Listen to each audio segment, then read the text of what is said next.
Tonigh did not move. He only watched. The woman stepped inside.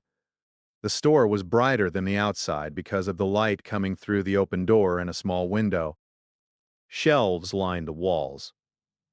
A man behind the counter, the storekeeper, looked up with a face that had learned to be careful. Not cruel, but not kind either. The kind of face that measured people. The woman walked to the counter. Her hands were empty. That was the first thing the warrior noticed. People who were shopping usually carried something: a basket, a small pouch, a cloth. She carried nothing. She spoke in a low voice.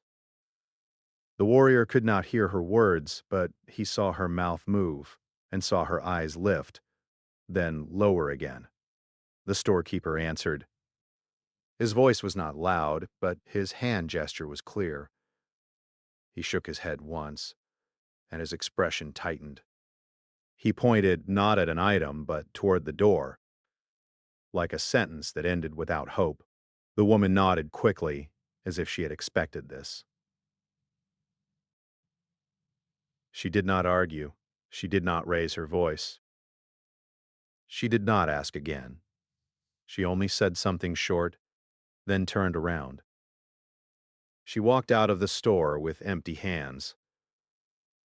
But it was not only her empty hands that caught Tatstankayanka's attention. It was the way she paused just outside, as if she wanted to disappear into the wind. She looked down at the ground, and for one moment her face showed something small and sharp, like embarrassment trying to hide behind calm. Then she began to walk away, toward the path that led past the store and toward the riverside of the village. The warrior felt something tighten in his chest. Not anger, not pity. Something older than both. A memory. There had been a time, years ago, when he was younger and less certain of his place. He remembered being hungry once after a hard season. He remembered how pride could make hunger feel worse. He remembered how easy it was for people to look away when they did not want to deal with someone else's need. He did not judge the storekeeper. He did not even judge the woman. He simply understood the moment. It was a moment that could grow into something painful if it was left alone. He watched her walk. The wind lifted the hem of her dress, and she held it down with one hand. She kept her eyes forward, like she was trying not to be noticed. Tatanka made a decision quietly, the way some people decide to breathe. He stepped off the post and followed at a respectful distance. Not too close, not rushing, just enough to be there if needed. When the woman reached a point where the paths split, one direction toward the river trail, another toward the open prairie, she stopped again. Her shoulders slumped slightly, and she looked around as if she was trying to choose the safest direction, not the easiest. That was when the warrior spoke. His voice was calm, simple. How? A greeting, respectful and steady. The woman turned quickly. Surprise flashed in her eyes. For a moment, her face tightened, like she expected to be scolded, questioned, or embarrassed. Tonigh did not smile too much. He did not try to charm her. He did not step too close. He kept his hands visible, open and relaxed. He nodded once, a small sign of respect. I saw you at the store, he said in basic English, slow enough to be understood. They turned you away. The woman's cheeks warmed. She looked down. Her voice was quiet. It is nothing. The warrior looked at the sky for a moment, as if he was thinking with the clouds. Then he looked back at her. It is not nothing, he said. A person does not walk out with empty hands if everything is fine. The woman swallowed. She held her hands together as if she could hide them. I can manage, she said. Her words tried to sound strong, but the strength was thin, like a rope that had been pulled too hard. Sanka Ianke did not argue. He only nodded again.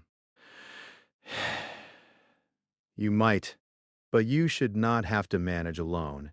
She lifted her eyes slightly, not fully meeting his gaze. Why do you care? The question was not rude. It was honest. She had learned to be careful. People did not always help for pure reasons. The warrior's expression stayed steady. Because I noticed, he said. And because noticing is a responsibility, the woman looked at him more clearly now. She studied his face, like she was trying to understand if he was real or if this was another kind of problem. He did not rush her. In the distance, children laughed. A dog barked once. Someone called to someone else near the store. The village continued as normal, but this small space between two people felt separate, like a quiet pocket in the middle of noise. The warrior spoke again. Follow me, he said. I will provide tonight. The woman froze. Her eyes widened. The words were simple, but the offer was big. She had heard promises before. Some were empty. Some came with strings tied tight. I don't, she began, then stopped. Her throat tightened, and she looked away. Stanka Yanka noticed her fear, and he respected it. There is no trap, he said gently. No payment. No shame. Just food and warmth for one night. The woman's lips pressed together. She took a slow breath. Who are you? He paused. Names mattered. And some names carried expectations, but he did not hide. My name is Tatanka Yayanke, he said. People call me a warrior, but today I am only a person who can help. The woman nodded once, as if the name meant something to her, even if she did not show it. I am Awi, she said after a moment. She said her name like it was a small thing, like she was not sure it deserved space. Awi, he repeated, respectful and careful, as if he wanted to pronounce it correctly and honor it. Awi looked back toward the store, then toward the village homes, then toward the path ahead. She seemed to be measuring risk, safety, hunger, and pride all at the same time. What if people talk? She asked quietly. The warrior's eyes softened. People talk even when the wind is quiet, he said. But you are not made of their words. Awi let out a small breath. Not a laugh, more like relief trying to start. I do not want charity, she said. The warrior nodded again. Then do not call it charity, he answered. Call it sharing. Call it a gift. Call it a simple thing between two people. She looked at the ground for a long moment. Then she looked at him again. Where would we go? She asked. Tsanka Yanke turned slightly and gestured down the river trail. Not far, he said. There is a place where the land is generous. We can gather what is easy. We can make a small fire. We will eat. Then you can return in the morning if you want. Awi hesitated. Her eyes searched his face again, looking for danger, looking for lies. But what she saw was patience. She saw quiet confidence. She saw someone who did not need to push. Finally, she nodded. Okay, she said, almost like she was saying it to herself. I will follow, but I will walk behind you. That is fine, he said simply. He began walking, slow enough that she could keep distance without losing him. The path curved gently, leading away from the busiest part of the village. The wind followed them. The sun continued its slow descent. Behind them, the store door opened and closed as people came and went. Life continued. But ahead of them, the river trail waited.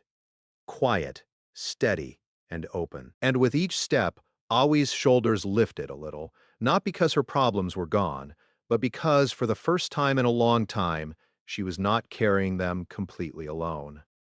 The ground held the shape of their footsteps for a moment, before the wind slowly brushed them away. The sky above was wide and open, painted in soft orange and pale blue as the sun continued to move toward the edge of the world. Tatanka Yankee walked in front, steady and calm. He did not hurry. He did not look back too often. He trusted that Awi would follow if she chose to, and he did not want to make her feel watched. Awi walked a few steps behind him, just as she had said she would. Her eyes moved from side to side, taking in the tall grass, the small flowers near the edge of the path, and the quiet birds resting on low branches. Everything felt new, even though she had lived near this land for months. She had been too busy surviving to notice beauty. The river came into view slowly, not all at once. First, she heard it, a soft, steady sound, like someone whispering a long story. Then she saw the light reflecting off the water, moving like broken pieces of the sky. Tong Sai Yankee stopped near a small open space by the riverbank. There were smooth stones, short grass, and a fallen log that looked like it had been placed there on purpose. "This is a good place," he said. Awi stopped a few steps behind him. She kept her arms close to her body, not from cold, but from habit. She had learned to make herself small when she did not know what to expect.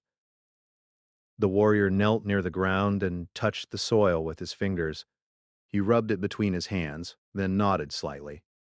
"The earth is kind here," he said. "It lets things grow." Awi watched him carefully. "You talk like the land can hear you." He smiled just a little. "It can," he said. "Not with ears, but in its own way." But whereas he stood and pointed toward a patch of plants near the water's edge. "Come," he said. "I will show you something." Awi hesitated for half a second, then stepped closer. He bent down and gently moved aside some leaves, revealing thick roots hidden beneath the soil. "These," he said, "can be eaten when cooked. They are not fancy, but they are strong." Awi knelt beside him, keeping a little space between them. She reached out, but stopped herself, unsure. "It's okay," he said. "You can touch them." She did. The roots were rough and cool in her hand.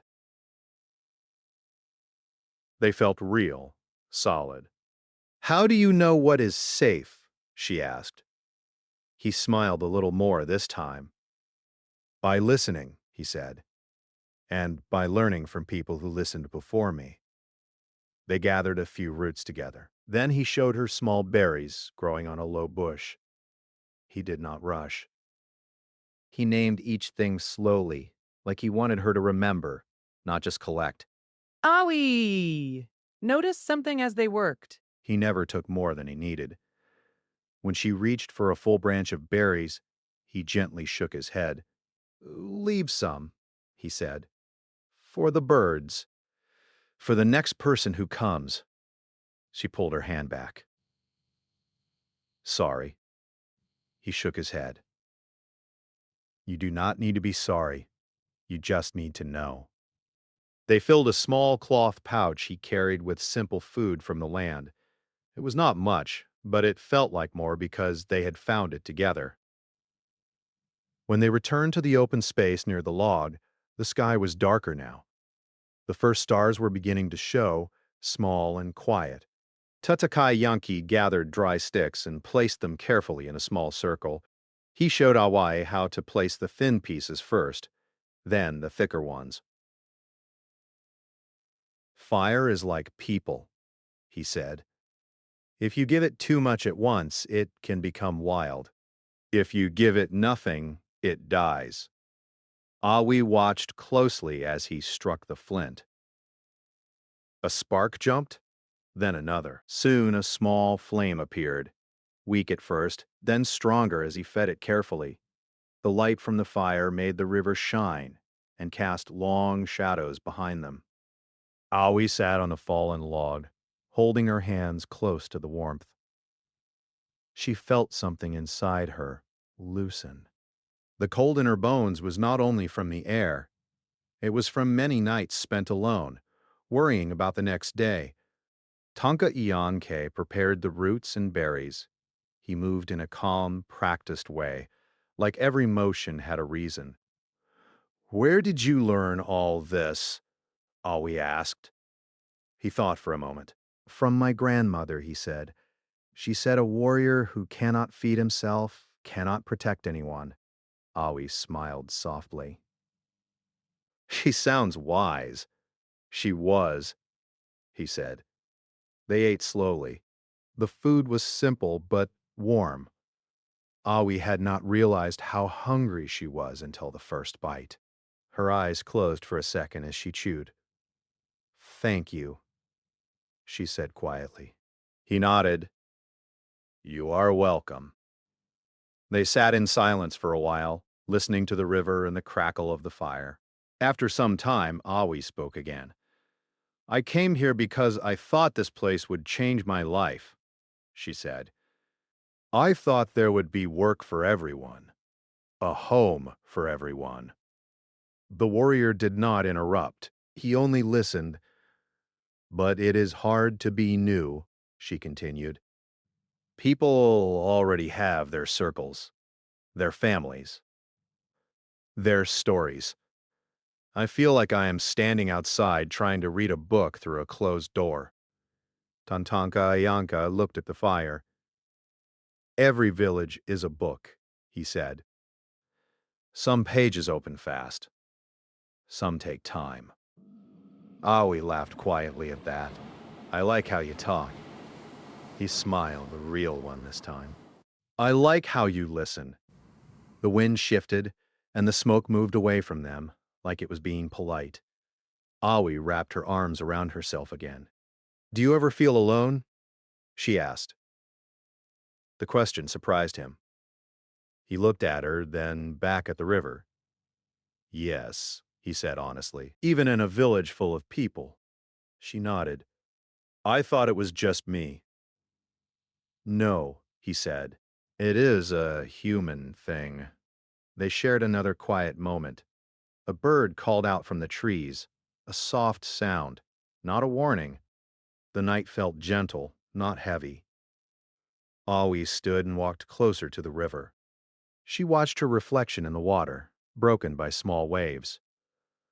"I do not know what I will do tomorrow," she said.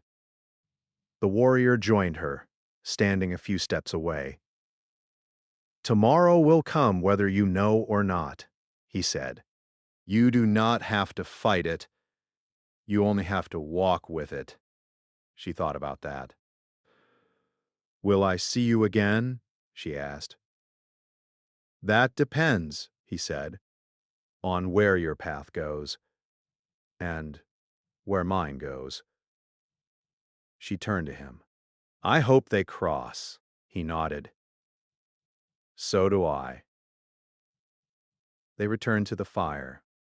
The food was gone, but the warmth remained. Tsanka Yanke took off his outer blanket and placed it on the log. "You can rest here," he said. "I will stay nearby." Aoi hesitated. "What about you?"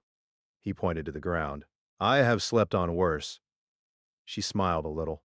"You do not have to pretend to be so strong all the time," he chuckled softly. "Maybe not." She lay down, wrapped in the blanket. The stars above looked closer now, like they were leaning in to listen. As her eyes grew heavy, she felt something she had not felt in a long time. Safe. Not because everything was solved. Not because her future was clear, but because, for this one night, she was not alone on her path. Tung Ka Ianke sat by the fire, watching the river and the sky.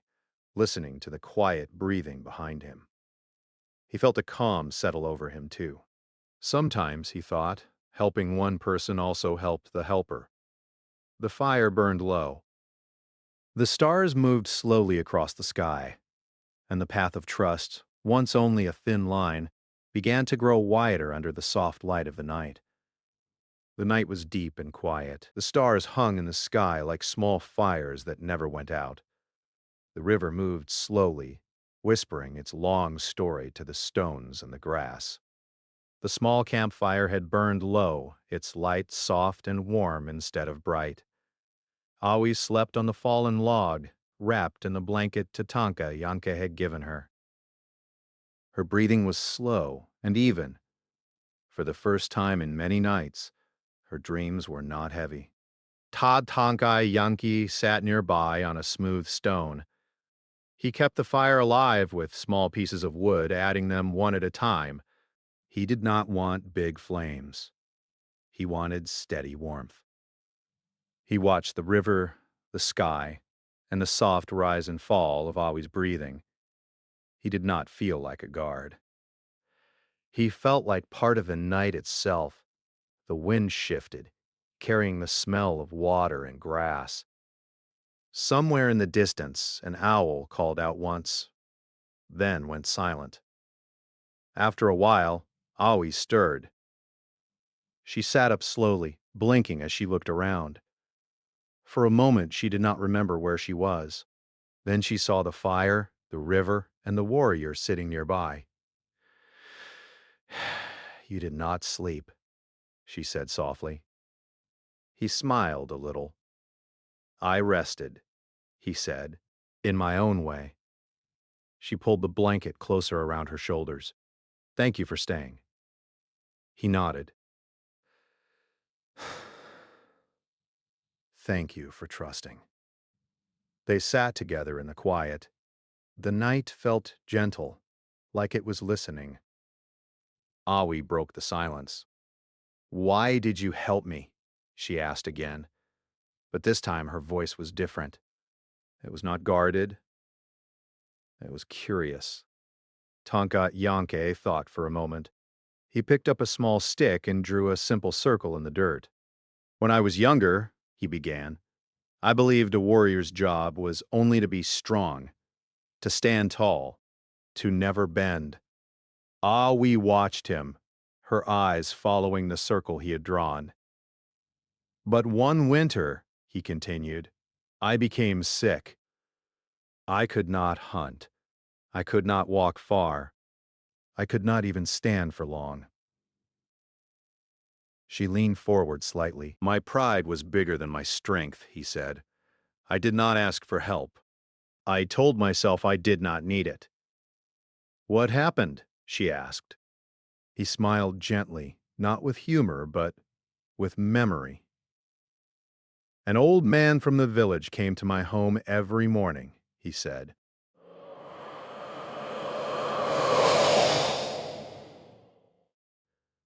"He brought stories. I told him to stop. I said I was fine. Aoi guessed the answer before he said it. He did not stop," she said. Tatanka Yanke nodded. "He said, 'One day you will be strong again, and when that day comes, you will remember this.'" Aoi looked at the fire. "And I did," the warrior said.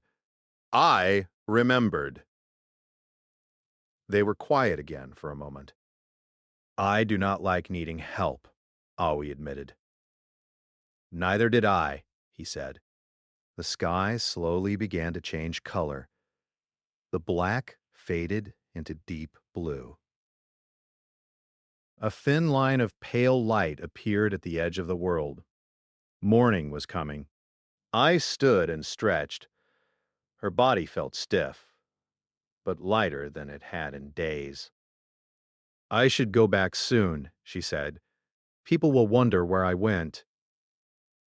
Tonka Yanke nodded. "I will walk part of the way with you." They put out the fire together carefully, using dirt and water from the river. He showed her how to make sure no smoke remained. "The land remembers," he said, "so we should leave it gently." They walked along the path as the birds began to sing. The village was still quiet in the distance, like it was just waking up. Awi walked closer to him now, not behind. The space between them felt different, lighter, easier.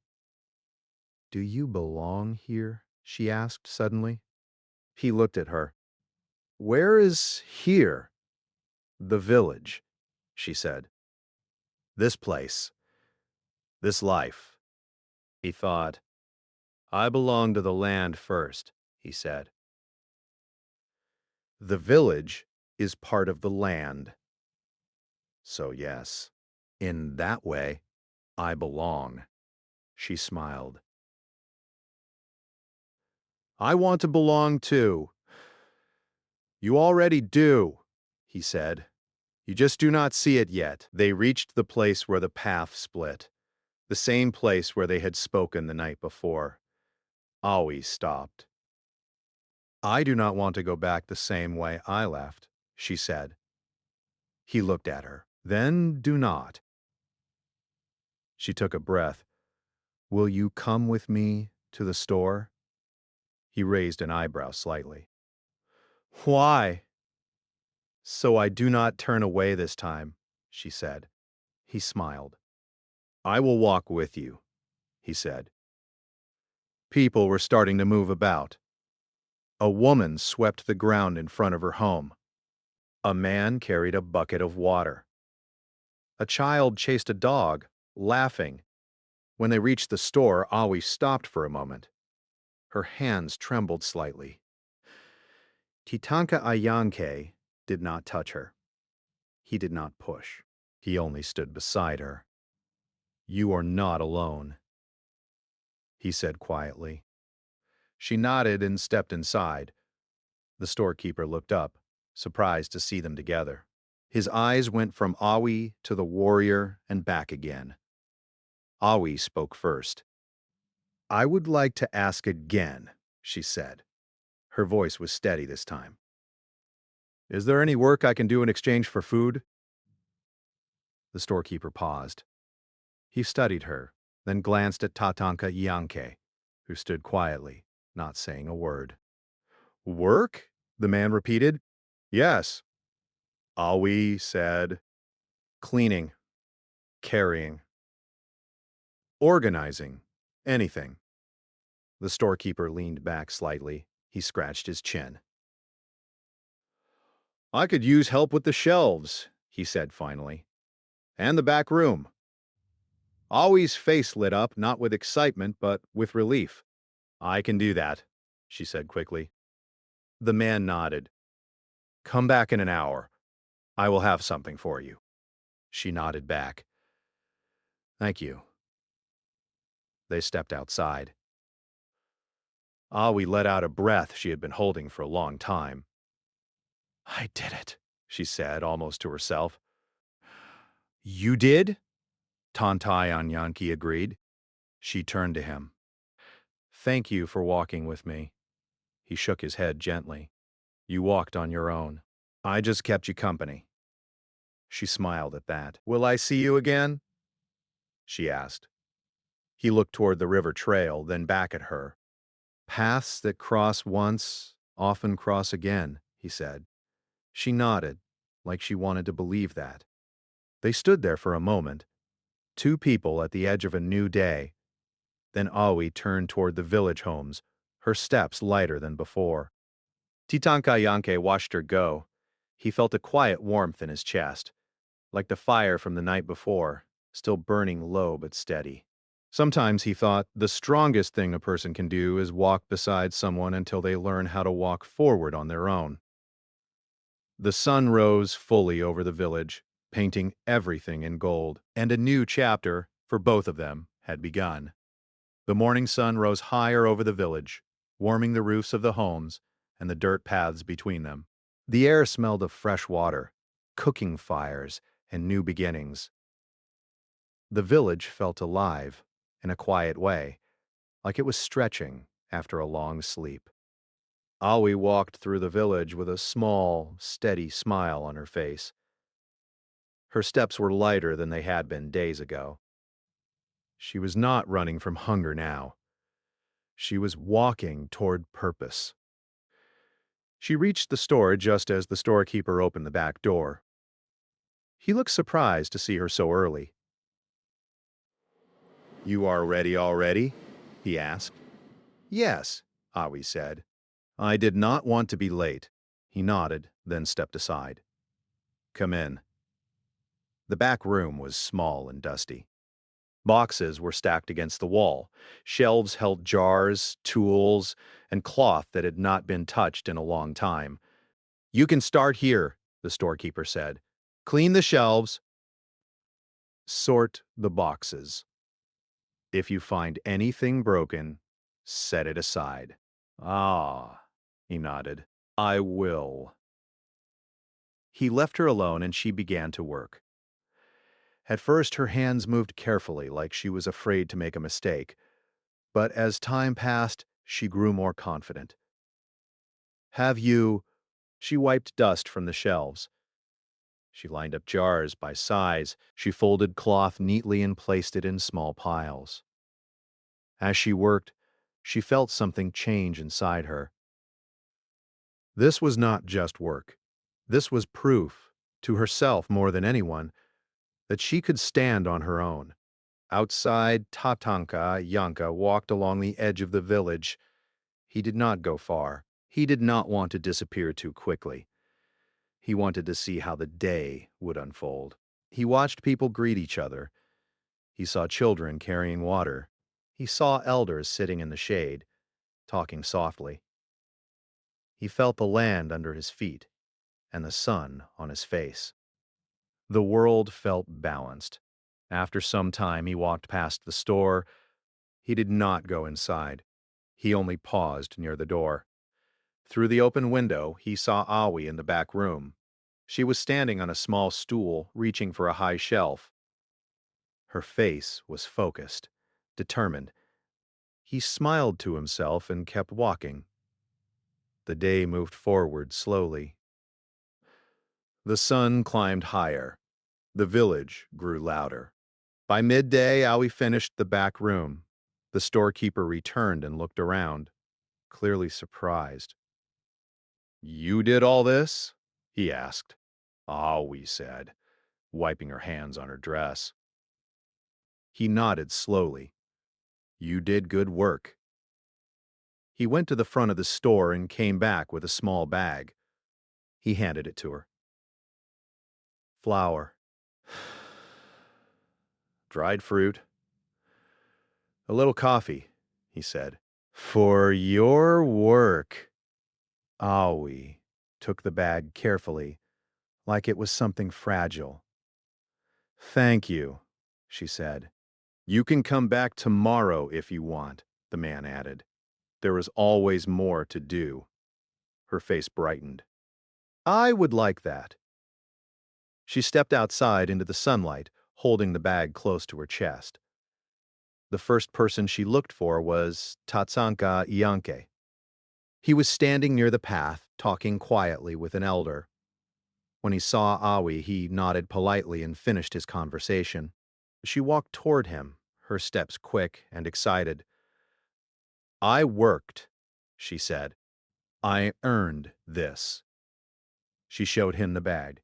He smiled, wide and proud. "You did not just earn food," he said.